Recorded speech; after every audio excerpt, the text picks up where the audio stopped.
राधे राधे महाराज जी। महाराज जी राधे राधे, आपके चरणों में कोटि कोटि प्रणाम। महाराज जी, 16 वर्षों तक जो गलत आचरण माता पिता और पत्नी नहीं छुड़ा पाई, वो सभी गलत आचरण आपकी एक वीडियो ने 2 वर्ष पहले ही छुड़ा दिए।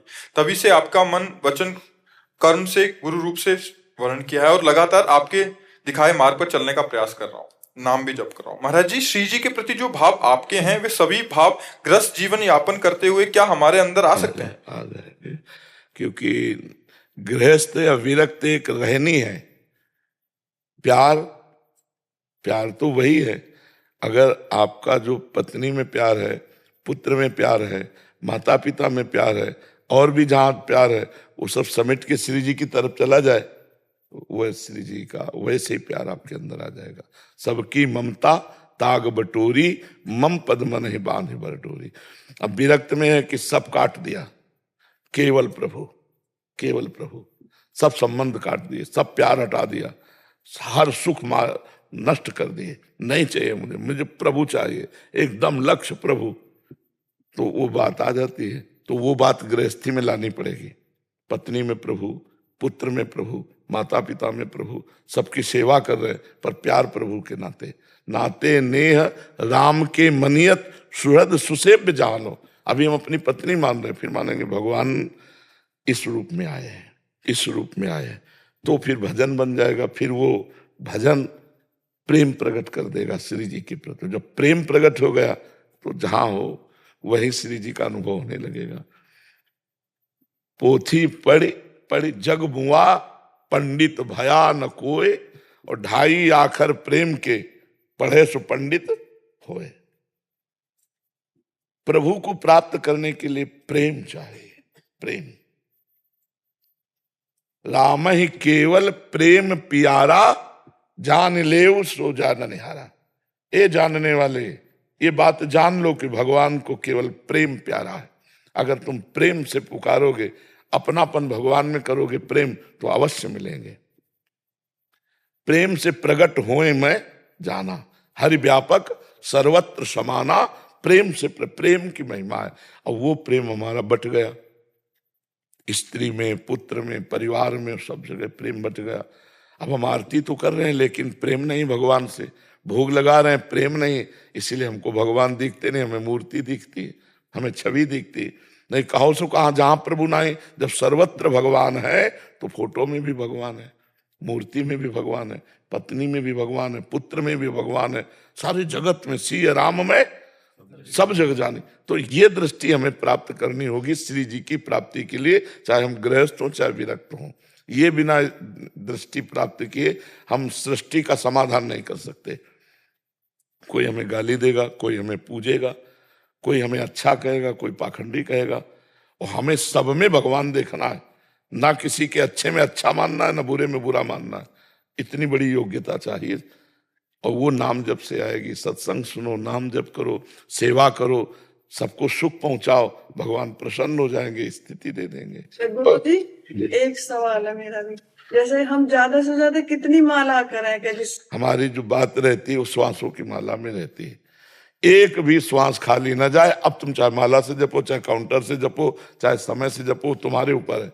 एक भी श्वास खाली ना जाए, बस हमारी इतनी बात बचपन से अभी तक रही है, और यही हम सबको कहते हैं। मान लो आपको हम बोले कि 20 माला जपो, अब 20 माला के बाद आप स्वतंत्र हो गए ना, आपसे मन वो काम करा लेगा कि 20 माला में पानी फेर देगा। हमको हर अच्छा 20 माला के बाद माला रख दिया, अब संसार का चिंतन हो रहा है, मर गए तो गए ना गड्ढे में, क्योंकि अंतामति सो गति। हम हर श्वास में बोल रहे राधा राधा राधा, तो हम हर समय अलर्ट, एकदम तैयार। हम पर माया आक्रमण नहीं कर सकती, और हमारा शरीर छूटेगा तो अभी मैं श्री जी को प्राप्त हो जाऊंगा। तो हमारी बात अगर समझ में आवे, हमारी इच्छा यही रहती कि सब लोग इस बात को समझो। चल रहे हैं राधा राधा राधा, रसोई बना रहे राधा राधा राधा, परोस रहे राधा राधा राधा, बर्तन धो रहे राधा राधा राधा, जो काम कर रहे हैं बिना माला के राधा राधा कहने में क्या परेशानी है? भगवान से कहो तुम गिन लो, जब हम रहे गिन तुम लो। वो तो सब गिन रहे हैं, एक एक सेकंड के बाद जान रहे हैं। तो हमें लगता है कि हर समय जपने का प्रयास करना चाहिए। गुरुदेव एक प्रार्थना है, ये आपका सत्संग सुन के, आपका कीर्तन सुन के बहुत अच्छा लगता है, लेकिन जिस दिन आप सुबह सुबह ऐसा बोल देते हो कि मौत, मृत्यु मृत्यु, वो पूरा दिन टेंशन में चला जाता है। नहीं, अब मरना तो है इस लोक में। इस लोक का क्या नाम है? मृत्यु लोग। तो कसाई वाड़े में चाहे जितना हरी घास डाली जाए, उनको पता नहीं है नंबर आने पर गड़ासा चलेगा। ऐसे काल के कसाई वाड़े में हम बंद हैं, सबको मारेगा समय पर। काल कहते समय को, समय पर मृत्यु अपना काम करेगी। अगर हम मृत्यु को टेंशन मानेंगे तो बात नहीं बनेगी। हमें मृत्यु पर भी विजय प्राप्त करनी है। जैसे ऐसा बोलते हो ना प्रभु, तब फिर क्या? नहीं, अब बोलेंगे तो है ही। अब सत्य नहीं बोलेंगे तो क्या बोलेंगे? नहीं, हम ये थोड़ी कहेंगे कि शरीर अमर है, हमारा न तुम्हारा, मरना तो है ही यार। गुरुदेवगण जिनसे प्रेम करते हैं ना, उनके बारे में अगर यदि ऐसी चीजें सुनते हैं तो पीड़ा तो होती है। पर बच्चा, अब शरीर तो जाएगा जाएगा कि नहीं जाएगा? राम जी अपने शरीर को अंतर ध्यान किया, श्याम जी ने अपने शरीर को अंतर ध्यान किया, आचार्य और बड़े बड़े सिद्ध पुरुषों ने शरीर को अंतर ध्यान किया। तो बच्चा, शरीर तो जाएगा, ये मृत्यु लोक है, यहाँ शरीर जाएगा। अब पता नहीं कल का सत्संग मिले कि ना मिले। यहाँ तो बड़ा गड़बड़ है ना। फांसी वाले को तो पता है कल 12 बजे तक जिंदा रहेगा, लेकिन अपने को भरोसा नहीं है कि तड़प हो जाती है गुरुदेव। हाँ, अब यही तो समस्या है ना। यही समस्याओं का समाधान प्राप्त करने के लिए हम अध्यात्म से जुड़ते हैं कि शरीर का राग अपने नष्ट कर दें हम बस सत्संग के द्वारा। अब हमको कोई मृत्यु का डर नहीं। जैसे कोई कहे ना कि जब तुम्हें मृत्यु का भय नहीं, तो अभी जैसे कीक दे कोई एकदम, तो ऐसे एकदम हो जाएगा, तो आपको भयभीत कैसे हो गए? ये आगंतुक भय है, ये विचार भय नहीं है। विचार भय से मुक्त हो जाता है, आगंतुक भय रहता है। एक दिन स्वामी मंगनानंद सरस्वती जी बट वृक्ष के नीचे बैठे इसी की चर्चा कर रहे थे, तो एक आगंतुक संत थे। तो उन्होंने कहा, जब वो सिद्ध हो गया है तो उसे कोई भय नहीं होता। तो उनका, नहीं स्वामी जी, आगंतुक भय हो जाता है। तो उनका, हमारी समझ में नहीं आता है। जब उसकी बुद्धि निर्भय हो गई है तो भयभीत क्यों होगी? अब वो सिद्ध पुरुष थे मग्नानंद सरस्वती जी। एक बाज आया और बट वृक्ष की सूखी डाली पर बैठा, वो झरझर झरझर करती उनके बगल एकदम ऐसे चौकी से गिर पड़े। कहा, स्वामी जी, आगंतुक भय से भय लगता है? बोले, पता नहीं है कैसे हो गए। बोले, वही बात मैं कह रहा हूं, विचार भय से तो मुक्त हो सकते हो, आगंतुक भय से नहीं। जैसे एकदम बंदर आके कीक दे, आप अंदर बैठे हो लेकिन आप ऐसे हो जाओगे, वो आगंतुक भय होता है। तो जैसे अपने लोग विचार भय मृत्यु का है, अब उसका नहीं है कि हमें मरना है, इसका डर नहीं है। अब आगंतुक भय एकदम आपको कोई चाकू ऐसे कर दे, तो विचार तो हुआ नहीं ना, तो एकदम ऐसे हो जाएगा। पर विचार का, जब उसी का विचार हो जाएगा, अब निर्भय हो जाएगा, काट लो। तो भगवान की भक्ति से हम मृत्यु पर भी विजय प्राप्त करते हैं। मृत्यु का भय भी, मरने से सब जग डरा, मेरो मन आनंद, कब मरी हो कब भेटी हो पूरन परमानंद। भगवान का भजन सब भयों से मुक्त कर देता है। अब लेंद्र जी। राधा वल्लभ श्री हरिवंश। महाराज जी, राधा वल्लभ श्री हरिवंश। गुरुदेव, मेरी अल्प बुद्धि में ये विचार स्फुरित होता रहता है कि चिदानंद स्वरूप प्रभु जब मनुष्य रूप में अवतरित होते हैं तो हम सभी के उद्धार के लिए प्रकट लीला करते हुए क्या विरह या पीड़ा की सच्ची अनुभूति करते हैं, जैसे कि हम सभी करते हैं? ये सोचकर हमें कष्ट होता है कि किसी तरह से संतुष्टि नहीं मिलती। गुरु जी, इनका कहने का मतलब जैसे लीला कर रहे हैं ऐसे, तो उस समय उनको कष्ट हो रहा है क्या? चूंकि भगवान सच्चिदानंद है, तो जो भी करते हैं वो सत्य ही होता है। तो उस समय सत्य भाव से भावित होकर वो ऐसी पीड़ा से युक्त है। भगवान वैसी ही पीड़ा से युक्त है। सत्य है ना, भगवान की लीला नाटक नहीं होती, त्रिकाल सत्य होती है।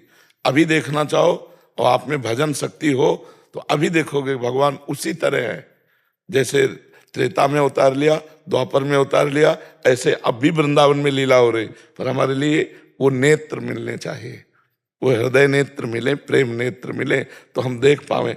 इन माया जनित नेत्रों से त्रिगुण माया का केवल खेल दे सकते, भगवान का नहीं। भगवान के देखने के लिए, दिव्य लीला के लिए दिव्य नेत्र चाहिए। वही ऋषि मुनि भजन से प्राप्त करते हैं, रात दिन भजन में डूबे हुए। भगवान कृपा किए, ज्ञान नेत्र खोल दिए, प्रेम नेत्र दे दिए, उसी से वो बैठे बैठे सब कुछ देखते रहते हैं। समझ पाए? उसको सुन मतलब सोच करके हम मतलब अंदर पीड़ा जैसे आनी चाहिए। ये पीड़ा तुम्हारे मंगल के लिए होगी। अगर तुम्हें पहले पीड़ा नहीं आती थी, पर राधा नाम लगभग 1.5 वर्ष से जप रहे हैं। हाँ। आपके अनुशासन में अनुभव कर रहे हैं आपके अनुशासन को। जी जी। किंतु गुरुजी कभी कभी पूर्व में किए गए पापों की मतलब जैसे इस स्मरण होता रहता है। नहीं नहीं, उनको काटो, उनको काटो। वो अज्ञान के द्वारा हुई हुई जो गलतियां हैं उनको काटो। ना अच्छा मानो ना बुरा, वो कट जाएंगी। जैसे आप भजन कर रहे हो, आपकी स्मृति में कोई बात आ रही, वो चलने दो, तुम रोको मत और उसको प्रिय मत समझो। प्रिय बातें आ रही तो प्रिय मत समझो, अप्रिय बातें आ रही तो अप्रिय मत समझो। वो अपने आप डिलीट हो जाएगा। अप्रिय माना तो रुक जाएगा और प्रिय माना तो रुक जाएगा, और वो डिलीट होना ही अनिवार्य है। वो नष्ट हो जाएंगे, तब हमारे हृदय में नई लीला सृजन होगी भगवान की। अब जो इस समय चल रही आपका चिंतन, आपका भाव, यही गाढ़ हो जाएगा तो आप रोने लगोगे। एक बार महाप्रभु चैतन्य देव को तीर्थ यात्रा में थे, तो एक सीताराम जी के उपासक ने निमंत्रण दिया कि महाराज हमारे, तो इतने अकिंचन फटे पुराने कपड़े उनके ऐसे। तो महाप्रभु बहुत द्रवित हुए और कहा जरूर। तो उन्होंने कहा 11 बजे कल 11। तो उस घर गए जब उसके, तो रोने की आवाज आई। तो अंदर गए, देखा कोई नहीं, केवल वो अकेले बैठे रो रहा, कोई था ही नहीं। तो महाप्रभु ने कहा क्यों रो रहे हो? तो और बड़ी जोर से रोने लगे। बोले सिया जी को रावण ने अपहरण किया, उसने हमारी माता को छुआ, उसने क्यों ऐसा किया? और बड़े चिल्ला के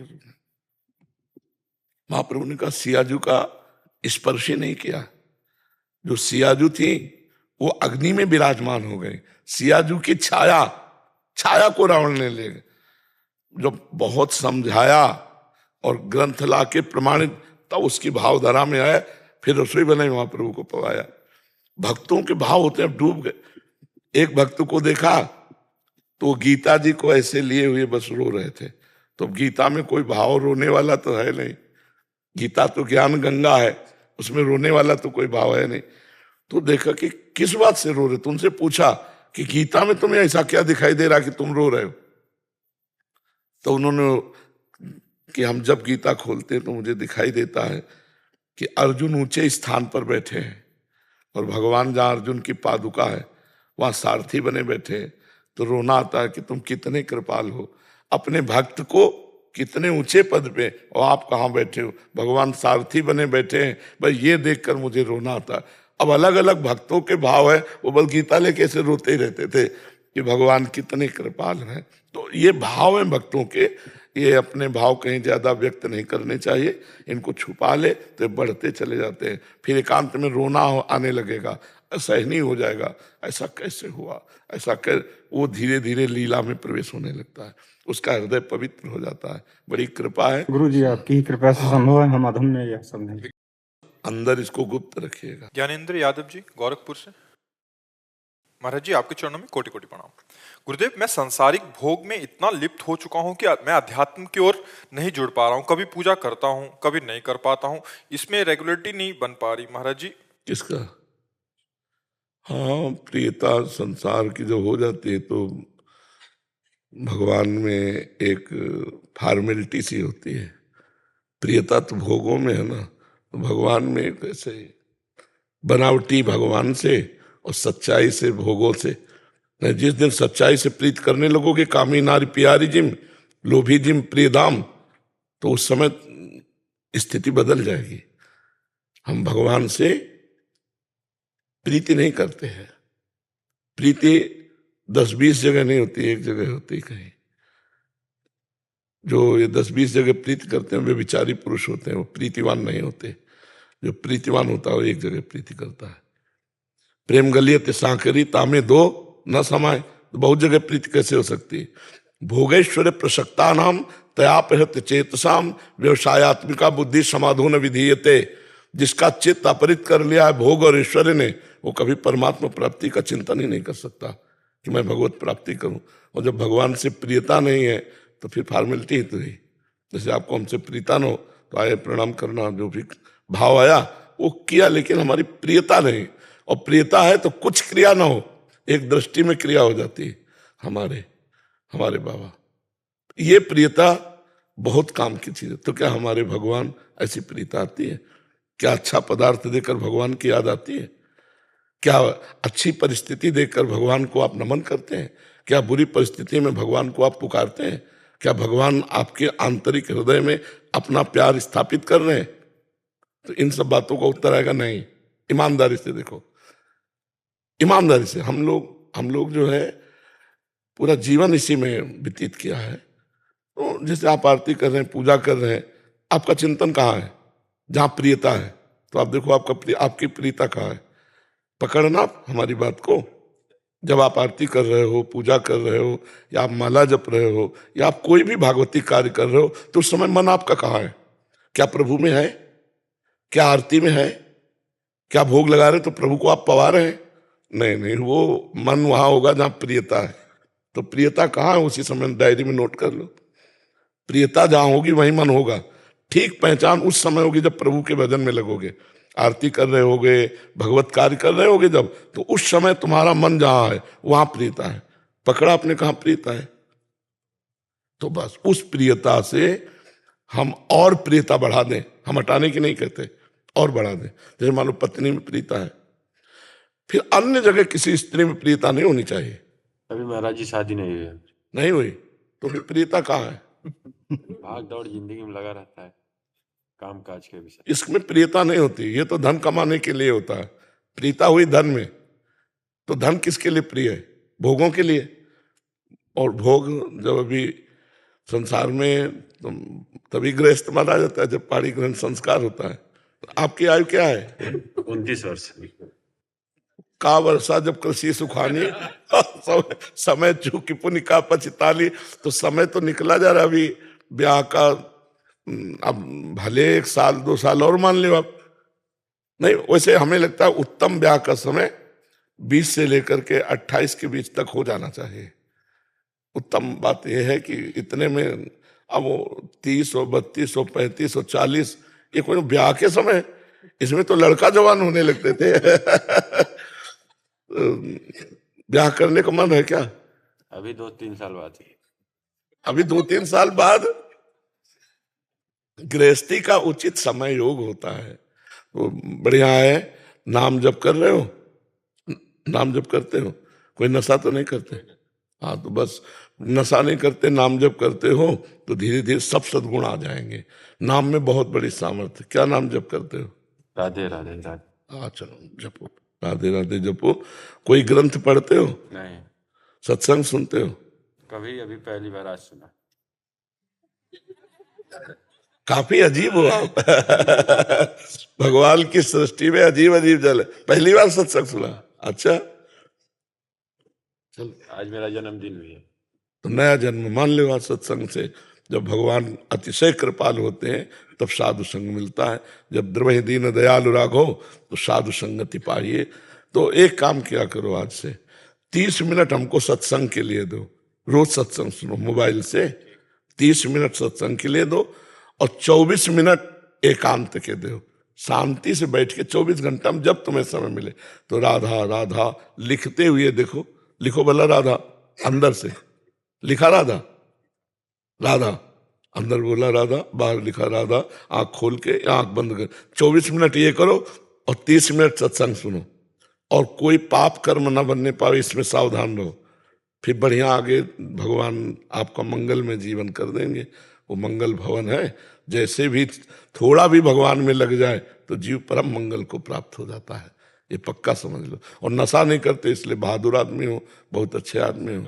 हाँ, नहीं करते, बस पापाचरण ना होने पावे। पापाचरण से फिर सम्मलिनता आ जाती है कोई ऐसे? नहीं, ऐसा कुछ अंदर देख लो, जहां हो तो उसे काट दो। अब लो नशानी अब ना नशे हो। आज जन्मदिन है आपका, तो एक नया जीवन जियो, भगवान के चरणों का आश्रय लेकर मंगलमय जीवन जियो। हाँ जी। श्री हरिवंश महाराज जी, आपके चरणों में कोटि कोटि प्रणाम।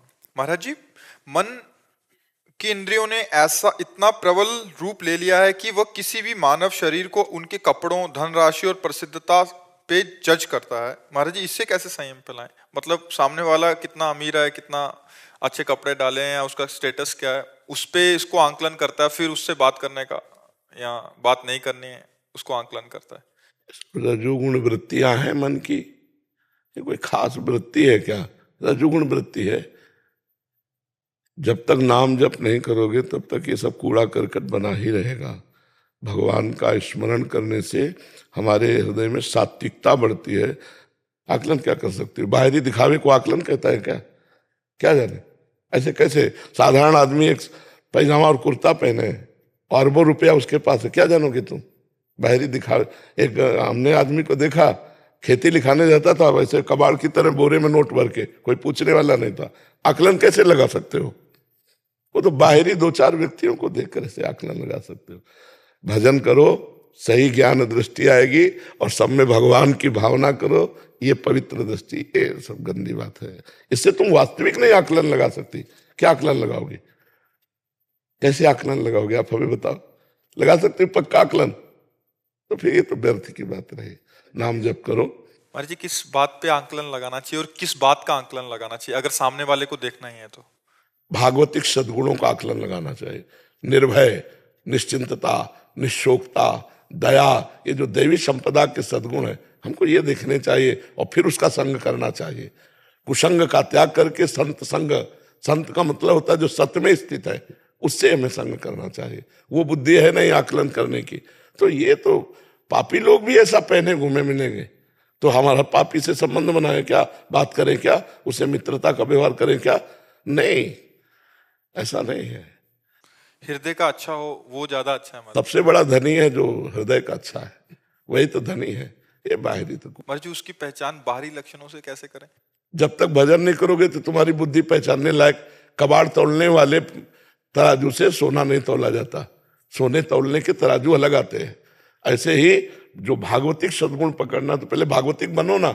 नाम जप करो, शास्त्र स्वाध्याय करो, सत्संग करो, गुरुजनों की सेवा करो, माता पिता आदि के अनुशासन में रहो, तो तुम्हारी बुद्धि पवित्र होगी, तब पवित्र। और सबसे बड़ी बात है, सब में श्री भगवान बैठे हैं। तात सुनो मायाकृत गुण और दोष अनेक, गुण या उभय न देखी, देखी स्वविवेक। गुण दोष दोनों मत देखो, सब में भगवान देखो, ये उत्तम बात रहेगी। गुण दोषों की सत्ता नहीं है, भगवान की सत्ता है। तात सुनो मायाकृत गुण और दोष अनेक, गुण या उभय न देखी, देखी स्वविवेक। तेज शर्मा जी, राधे राधे। महाराज जी, आपके श्रीमुख से काफी बार सुना है कि भगवान का नाम जब वो आश्रय से सभी पापों का नाश हो जाता है, लेकिन कई बार ये भी सुना है कि कर्मों का फल अवश्य में भोक्तव्य। भैया, कर्म का जो फल हमारे पास आया प्रारब्ध बनकर, उसको हम भोग लेते हैं, और जो संचित कर्म है वो भस्म हो जाते हैं। जो क्रियमाण और संभाल के करने की पाप ना बन पावे, हम मुक्त हो जाते हैं।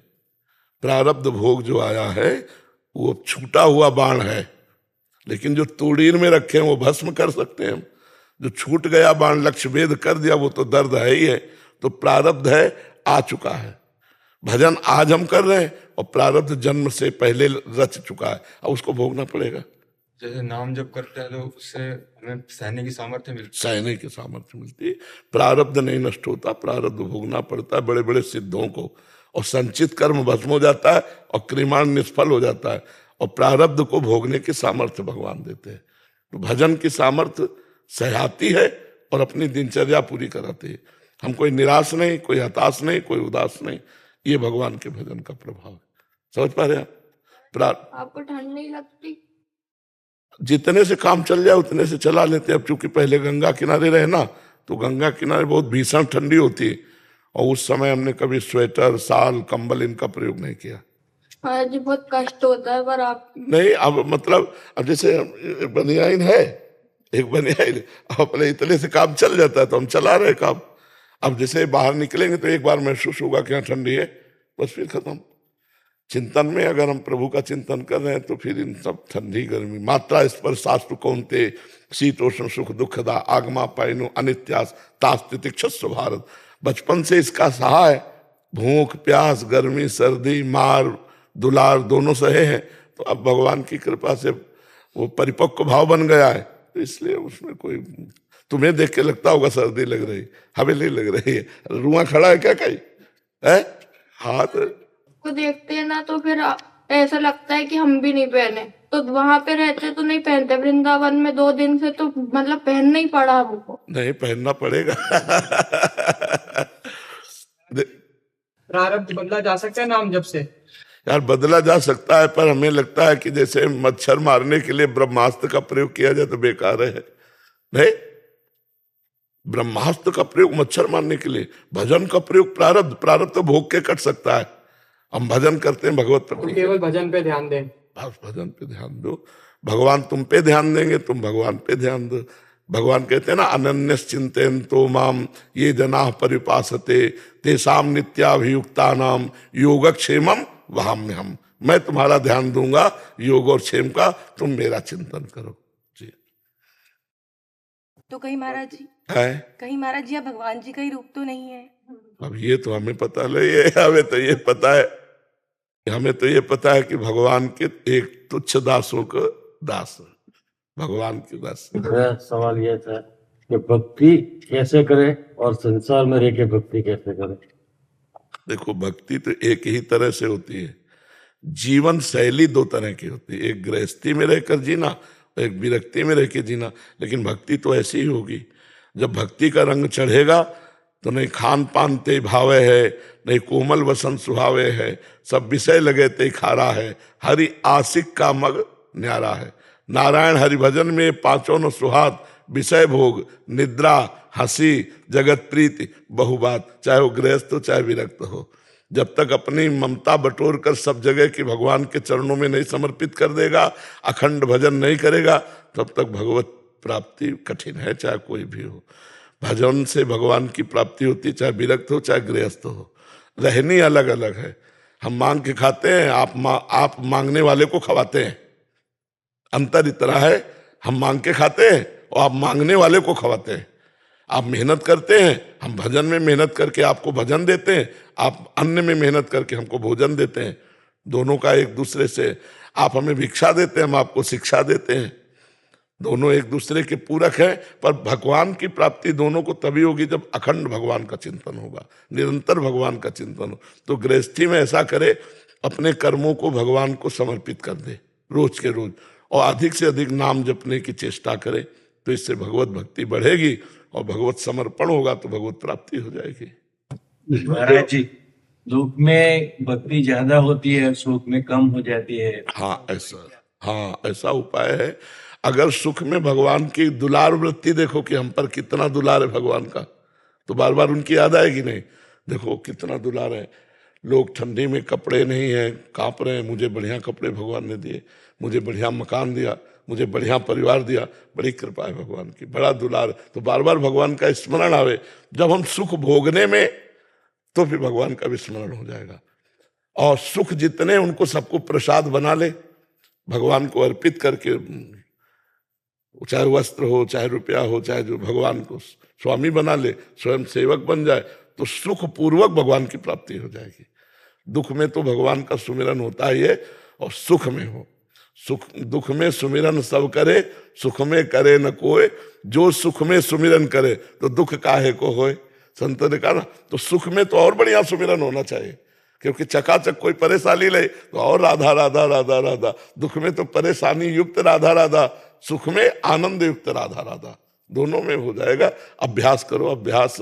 भोगों के मिलने पर भगवान छूट जाते हैं, ये गलत बात है।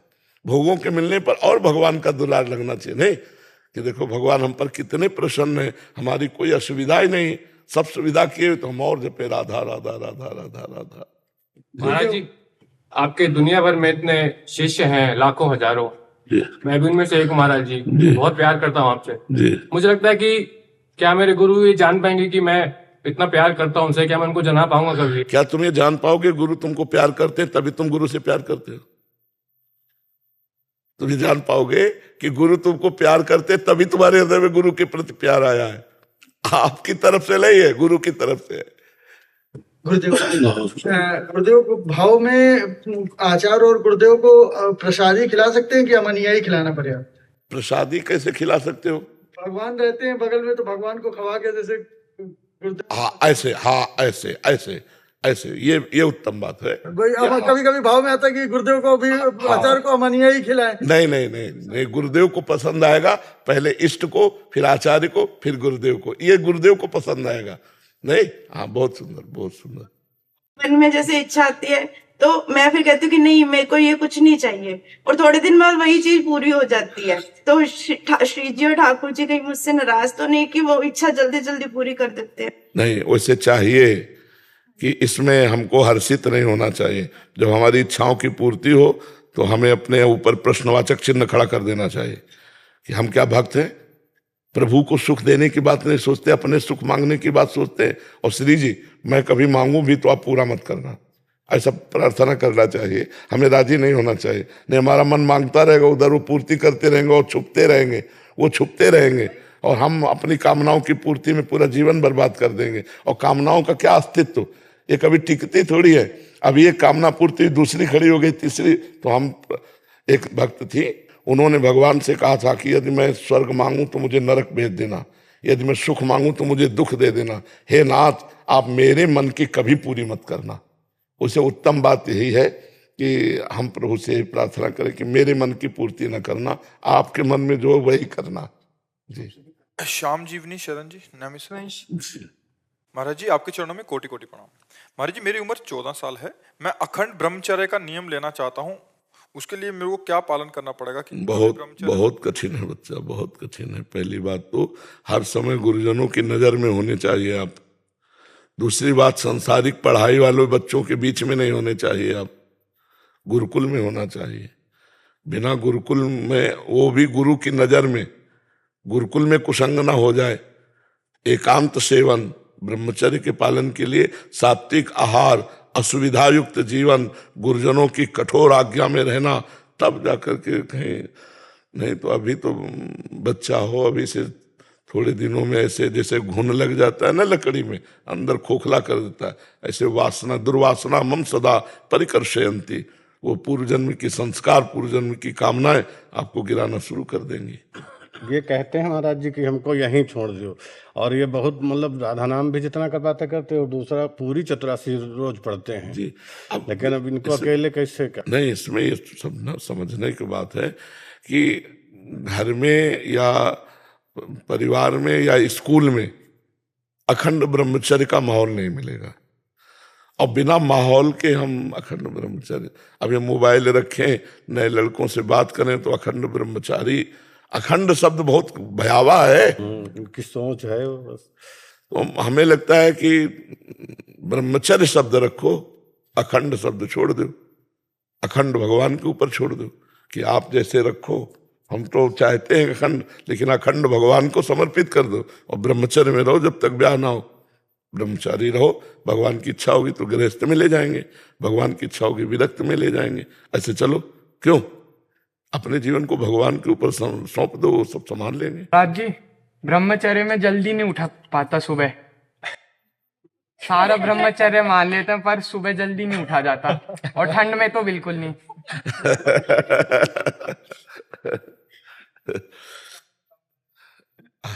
एक लोटा ठंडा पानी रख लिया कर।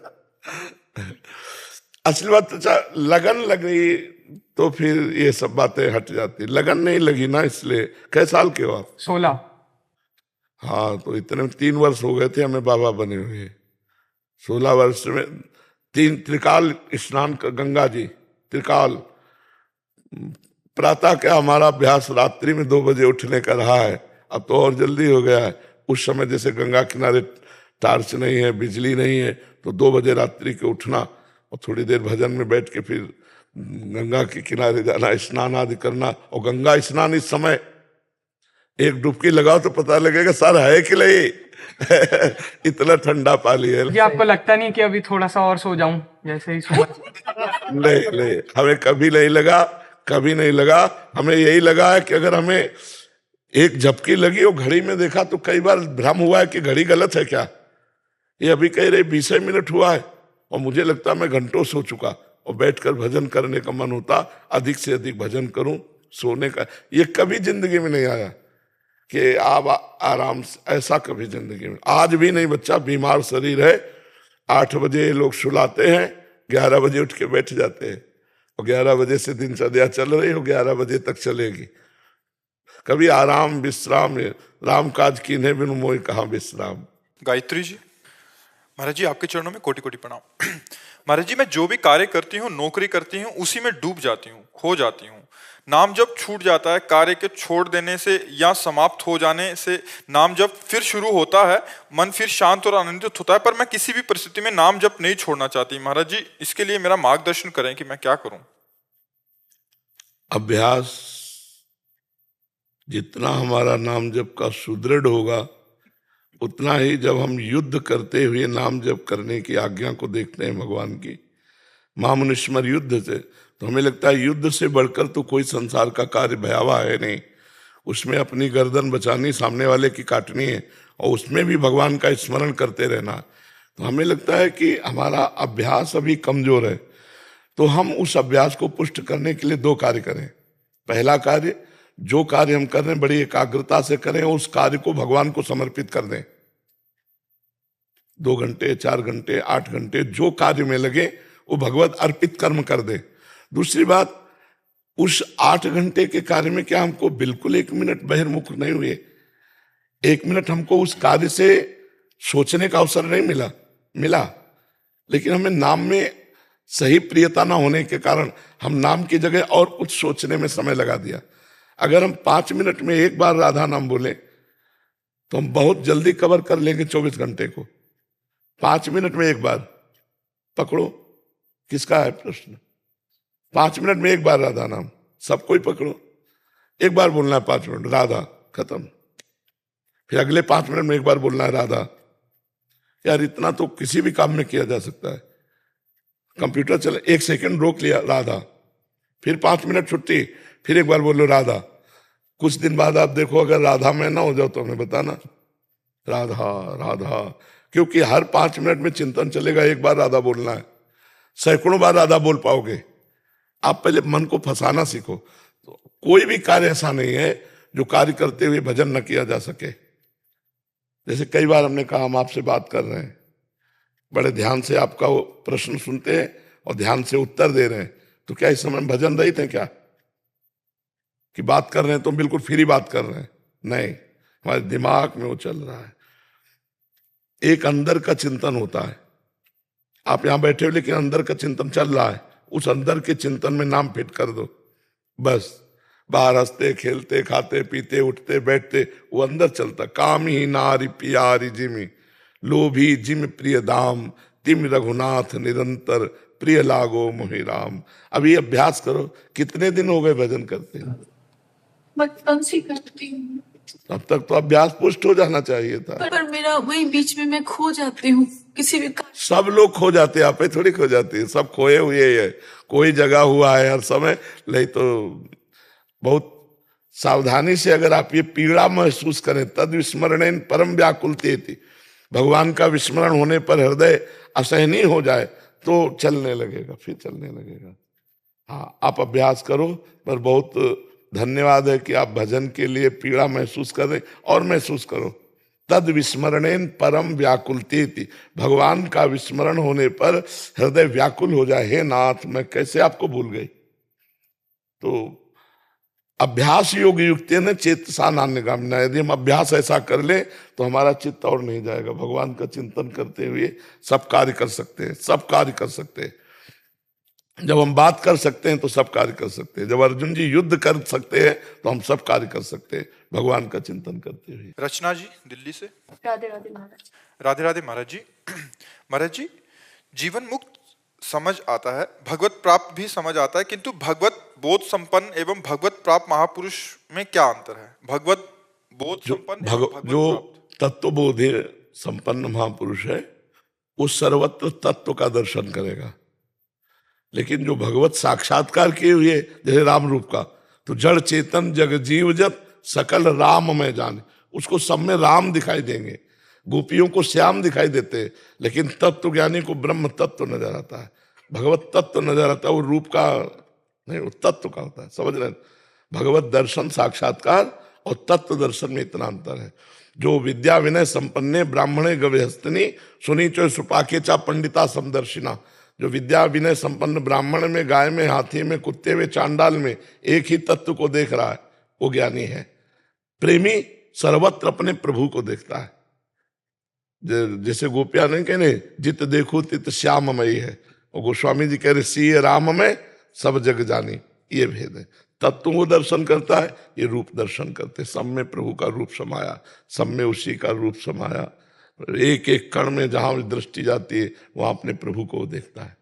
समझ पा रहे हैं आप? हाँ जी, जो भगवत प्राप्त हमें ऐसा लगता था जिनको ऑलरेडी साक्षात्कार हो चुका है प्रभु का साक्षात, और भगवत बोध संपन्न जिनको जैसे हमने कहानियों में या ग्रंथों में पढ़ा है जिसमें ऊपर से प्रकाश या आकाशवाणी हुई। ये कोई फिल्मी स्टाइल नहीं है, ये तस्मात् शास्त्रम प्रमाणम थे, शास्त्रीय प्रमाण होना चाहिए। भगवत तत्व दर्शन वेदांत दर्शन के अनुसार होता है, और ये भक्ति के अनुसार भगवत साक्षात्कार होता है। सब अपने हृदय में भी प्रभु का दर्शन, सब में भगवान का दर्शन होता है। समझ पा रहे हैं आप? ये साकार भगवान के दर्शन की बात है, भगवत साक्षात्कार। और तत्वबोध वो निराकार तत्व की बात है। वो सर्वत्र व्याप्त है बिजली की तरह, उसका कोई नाम नहीं, कोई रूप नहीं, सर्वत्र एक ही तत्व है, और इनका नाम है और रूप है। बोले मेरे राम जी सब में विराजमान, मेरे श्याम जी सब में विराजमान है, घनश्याम जी सब में विराजमान। समझ रहे ना आप? तत्व वही है, बात एक ही है, लेकिन एक निराकार तत्व का दर्शन सर्वत्र करता है और एक साकार प्रभु का दर्शन करता है। तो उसे कहा गया भगवत साक्षात्कार, उसे कहा गया तत्वबोध। तत्वबोध मोक्ष पदवी, भगवत साक्षात्कार प्रेम पदवी। अपने प्रीतम के रूप में रूप छके घूमत रहे, तन को तनिक न भान, नारायण दृग जल बहे यह प्रेम पहचान। प्रभु की रूप माधुरी चिंतन में, और वो तत्व चिंतन में। सर्वत्र एक ही तत्व है, शांत हो गया। महाराज जी, एक ही महापुरुष को दोनों अनुभव हो सकते हैं? नहीं, एक समय में नहीं हो सकते। अब वो जैसे तत्वबोध हो गया, अब अगर वो चाहे तो वो प्रेम मार्ग में जा सकता है, चाहे, पर चाह मिट्टी तभी तो तत्वबोध हुआ, तो चाह होती नहीं।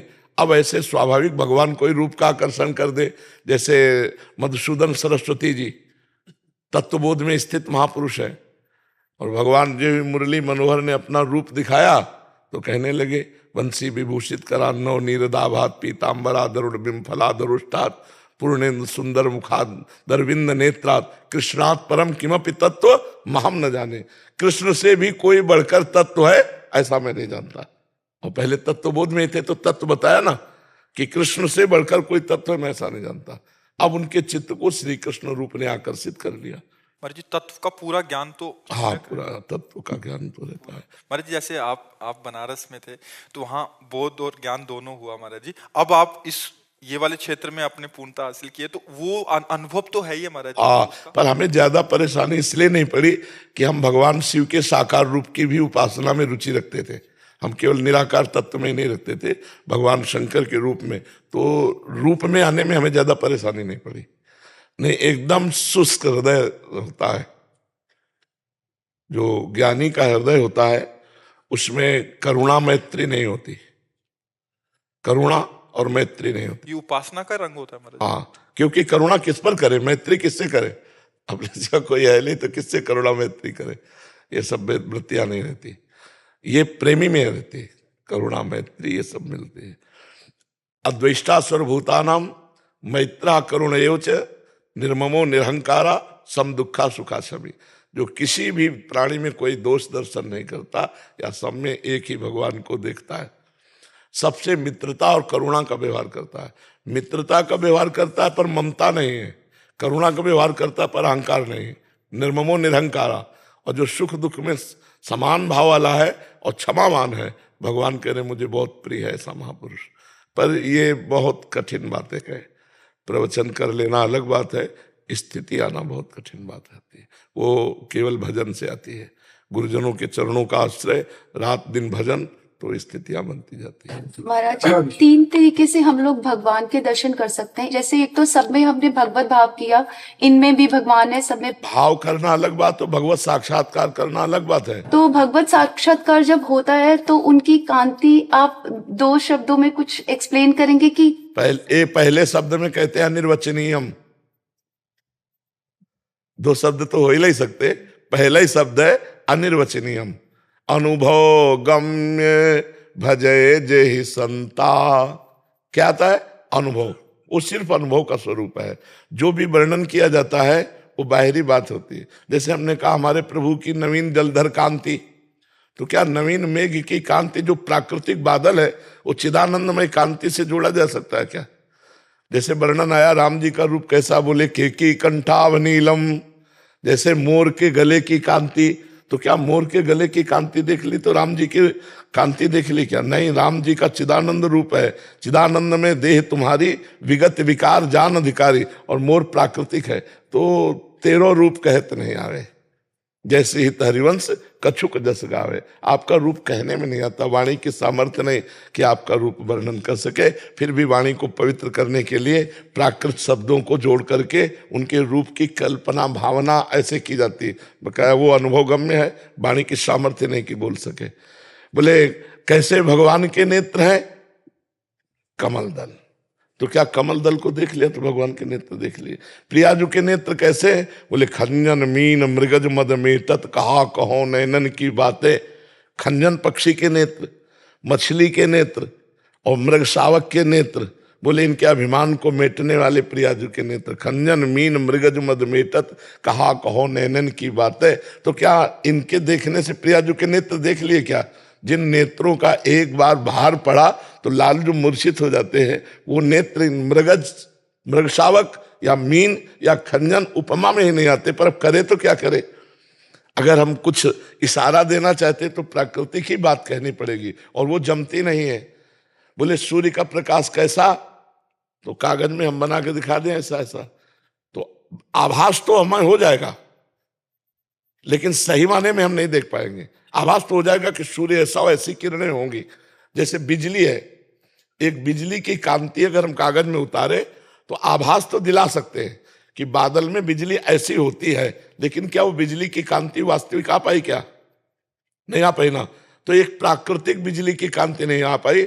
और पीता अरुण अनंत तडिल लताभाम, अनंत बिजलियों जैसी कांति प्रियाजू के श्रीअंग की कैसे आ पाएगी? हम कह रहे हैं जैसे हम सूर्य को दर्शाना चाहें तो कागज में उसी रंग से रंग कर, जैसे सूर्य की कांति, तो हमें आभास हो जाएगा कि सूर्य ऐसा होता है, आभास हो जाएगा। और हम कल्पना कर सकते हैं, कल्पना कर सकते हैं ना, भावना कर सकते हैं। ऐसे ही जितने चित्र है भगवान की भावना है। भगवान का जो स्वरूप है नेति नेति कह के वेद वर्णन करते हैं।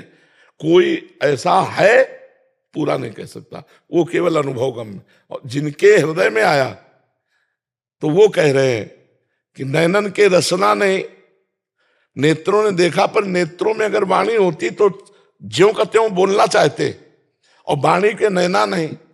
अब वाणी बोलना चाहती पर देखा नहीं, जो बोला वो देखा नहीं, और जो देखा वो बोला नहीं। तो बड़ा अंतराय इसी में हो गया। और बोले जो हृदय में वो मुख में लाते लाते बिल्कुल अधूरा रह जाता है, कैसे वर्णन करूं? तो अनिर्वचनीय भगवत स्वरूपम, अनिर्वचनीय प्रेम स्वरूपम। किशोरी लाल सैनी जी जयपुर से। महाराज जी आपके चरणों में कोटि कोटि प्रणाम। महाराज जी क्या कारण है कि मनुष्य पढ़ा लिखा समझदार व बुद्धिमान होते हुए भी अपना काम निकालने या पूर्ण होने के बाद कार्य करने वालों को भुला देता है या मुंह फेर लेता है? ऐसा ही भगवान के साथ भी करता है। ये किसका प्रश्न है? पीड़ा होती है आपका। स्वार्थ की वृत्ति रहती है, स्वार्थ की पूर्णता के बाद ये उपरति दिखाई देती है। जब तक स्वार्थ नहीं बनता तब तक प्रीता है। तो संसार का खेल है, किसी एक व्यक्ति का विषय नहीं है, ये संसार का विषय है। कोई बिरला ही ऐसा होता है जो परमार्थ को समझता हो, नहीं सब स्वार्थ में है। आपसे मित्रता करेंगे, आपसे संबंध बनाएंगे स्वार्थ की पूर्ति के लिए। संबंध खत्म जहाँ स्वार्थ खत्म, जहाँ स्वार्थ की पूर्ति होना बंद वहीं सब संबंध बिगड़ जाते। चाहे पति पत्नी को, चाहे माता पिता पुत्र का हो, कोई भी संबंध हो। आप संसार में देखो ना, बूढ़े माता पिता ने जिन्होंने अपना जीवन बच्चे को दे दिया, शरीर का रक्त दूध बना के पिलाया, माँ के ही दूध से तो बच्चा पलता है। अब जब वो वृद्ध, अब जरूरत है उसकी, तो उसको गलीर के बाहर निकाल देते हैं या मारते हैं या अनाथालय में भेज जाते हैं। स्वार्थ परवशता, बुद्धि भ्रष्ट है, बिना भगवान के भजन की बुद्धि शुद्ध नहीं होती है। तो संसार के रुपया पैसा स्वार्थ पूर्ति के लिए जहां स्वार्थ में बाधा पड़ी तो जिसे पूज्य माना जाता था उसी को मार देते हैं, जिसे प्राण प्यारा माना जाता था उसी के साथ धोखा कर देते हैं। ये स्वार्थ बुद्धि है। ये स्वार्थ जब तक नहीं जाएगा तब तक ये स्वभाव बना ही रहेगा। और ये प्रायः कोई बिरला होता होगा जो अध्यात्म समझे, नहीं प्रायः स्वार्थ का यही खेल चलता रहता है। एक बार द्रोणाचार्य जी, द्रोणाचार्य नाम सुना है? द्रोणाचार्य जी और द्रुपद, द्रौपदी के पिता द्रुपद, ये जब पढ़ रहे थे गुरुकुल में, तो द्रोणाचार्य जी और द्रुपद साथ ही पढ़ रहे थे गुरुकुल में। राजा और राजकुमार और गरीब बड़ा सब एक साथ पढ़ते थे। तो उन्होंने कहा सुनो हमारे पिता राजा हैं, द्रुपद ने कहा, और फिर आगे चलकर मैं राजा बनूंगा, जब मैं राजा बनूंगा ना तो तुम्हारे पिता क्या है? तो उन्होंने कहा हमारे पिता तो ऋषि हैं, मैं तो अकिंचन ऋषि का पुत्र हूं, तो ऋषि ही रहूंगा। तो बोले जब तुम्हें आवश्यकता हो तो मेरे पास आ जाना। तो उनका दोस्त हो मित्र हो ऐसा कहना उचित है, लेकिन क्या तुम याद रखोगे उस समय? तो उनका अवश्य अवश्य। तो जब कृपी के साथ विवाह हुआ द्रोणाचार्य जी का और अश्वस्थामा प्रकट हुआ, तब उनको आवश्यकता लगी कि पुत्र की सेवा के लिए, जैसे गौ है, थोड़ा धन है, ऐश्वर्य है, तो पहले ऋषियों के पास तो कंदमूल फल जंगल में रहना, और धनुर्विद्या के पारंगत प्रवीण द्रोणाचार्य जी थे। तो ये द्रुपद के यहाँ गए, तो द्रुपद से सूचना हुई, नए राजा बने थे, सूचना, उनके पिताजी पधार गए, तो सूचना हुई कि कोई ऋषि आया है। तो उन्होंने कहा कि क्या याचना कर रहा है? बोले वो कह रहा है महाराज द्रुपद हमारे मित्र, मैं मिलना चाहता हूं। तो जब सामने आया तो पहचान गए द्रोणाचार्य, पर मृग चर्म लगा हुआ है और कहाँ वो राजा के पद में। तो उनका दोस्त पहचाना, बोले तुम्हें शर्म नहीं आती दोस्त कहते हुए? मैं एक राजा और तुम एक भिक्षुक। नहीं, तुम गुरुकुल में पढ़े, शायद आपको ध्यान। बोले मैं पता हूं, गुरुकुल में बच्चे रूप में हम पढ़े हैं, लेकिन इस समय मैं राजा हूं। तो उनका हमारी दोस्ती स्वीकार नहीं की तुमने? बोले दोस्ती हो ही नहीं सकती, एक निर्धन गरीब से और एक राजा से दोस्ती कैसे हो सकती? तो उनका मैं ऐसा निर्धन नहीं हूं, मैं धनुर्विद्या का सबसे बड़ा धनी हूं, और यही प्रश्न तुमसे करूंगा। पांडवों को शिक्षा दी धनुर्वेद की, और गुरुदक्षिणा मांगा कि द्रुपद को बंदी बना के लाओ। तो अर्जुन ने द्रुपद को बंदी बना के चरणों में डाला, कहा दोस्त आप स्वीकार करते हो? क्योंकि तुम चरणों में पड़े हो हमारे, और पूरा द्रुपद राज्य मेरे अधीन है, क्योंकि जो विजयी हो वही राजा। अब बोलो, जाओ तुम्हारे प्राण बख्शते हैं, तुम्हें राज्य बख्शते हैं, आधे राज्य का कर हमको दिया करो आके। तभी उन्होंने द्रोणाचार्य के मारने के लिए यज्ञ से धृष्टद्युम्न को प्रकट किया था। तो स्वार्थ की पूर्ति होने पर भूल जाता है व्यक्ति कि हम इसके दोस्त हैं या हमारा क्या संबंध है। ये स्वार्थ बहुत मलिनता बुद्धि में पैदा करता है, और ये बिना भगवान के भजन के नहीं जाता है। जब तक भगवान का भजन नहीं होगा तब तक ये स्वार्थ नहीं मिटने वाला। सुर नर मुनि सबकी यह रीति, स्वार्थ लाग करे सब प्रीति। और स्वार्थ रहित जग जुग उपकारी, तुम तुम्हार सेवक असुरारी। बोले स्वार्थ रहित दो ही है, हे भगवान आप और भगवान आपके प्रेमी भक्तजन। नहीं तो सारा जगत स्वार्थ परवश है। स्वार्थ बना तो राधे राधे बोलेगा, स्वार्थ नहीं बना तो तुमसे बात भी नहीं करेगा, वो सर झुका के निकल जाएगा। ऐसा संसार का स्वरूप ही है। कब तक चलता रहेगा ये समय चक्र? अनादि अनंत। उस जमाने में तो आदमी 200 300 साल चलते थे, आज तो 50-60 साल का जीवन होता है। अभी और आएगा, 20-25 साल में ढनक जाएंगे। मौका ही नहीं मिलता। उस टाइम तो बदला ले लेते थे। अभी बदला की तो बात जले दो। नहीं, अर्जुन उसको पकड़ लाया राजा को, आज तो मौका ही नहीं मिलता किसी। नहीं, अब 80 साल की आयु तो लगभग है ही है। अब ऐसे आचरण गंदे होते जा रहे हैं कि अब अपनी आयु, अब 13-14 साल का लड़का हस्तमैथुन करेगा, 18-20 के बच्चे ये गर्लफ्रेंड बॉयफ्रेंड व्यभिचार करेंगे, ये समर्थ होंगे जाके? नई फसल है, गलेथ पे गेहूं की है, गलेथ समझते हो ना, और फसल काट ले तो क्या हाथ लगेगा तुम्हारे? कुछ नहीं। तो नए बच्चे हैं, अब इनको चाहिए कि 20-25 तक ब्रह्मचारी रहे, फिर गृहस्थ में जाएं तो ये सफल गृहस्थ बनेंगे। अब 20-25 तक एकदम खोखला हो चुके, जैसे घुन लकड़ी में लग जाए, अब उनका जीवन क्या है? तो पहले इतनी गंदी बातें तो नहीं थी। आज के 50 वर्ष गर्लफ्रेंड बॉयफ्रेंड ये तो नहीं, आपके जमाने में थे क्या गर्लफ्रेंड बॉयफ्रेंड?